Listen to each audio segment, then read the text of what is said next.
पुणे अत्याचार प्रकरणासंबंधीच्या गृहराज्यमंत्री योगेश कदम यांच्या वक्तव्यानं वाद, घटना शांततेत घडली, पीडित तरुणी ओरडली का नाही, योगेश कदम यांचा सवाल। गृहराज्यमंत्री आरोपीला क्लीन चिट देत आहेत का? स्वारगेट प्रकरणामधील आरोपीसोबत महायुतीचं नातं काय? योगेश कदम यांच्या वक्तव्यानंतर विजय वडेट्टीवार आक्रमक। पुणे अत्याचार प्रकरणी शिरूरमधील गुनाट गावामध्ये 100 पेक्षा अधिक पोलिसांचा फौजफाटा, गुन्हे शाखेकडून आरोपीचा शोध सुरू। पुणे प्रकरणाचे आरोपी उसाच्या शेतात लपल्याचा संशय, ड्रोनच्या माध्यमातून त्याचबरोबर डॉग स्क्वॉडमधून तपास सुरू। आरोपीला काल गाव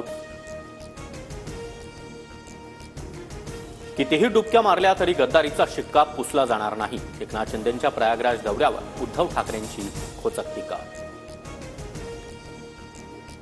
पुणे अत्याचार प्रकरणासंबंधीच्या गृहराज्यमंत्री योगेश कदम यांच्या वक्तव्यानं वाद, घटना शांततेत घडली, पीडित तरुणी ओरडली का नाही, योगेश कदम यांचा सवाल।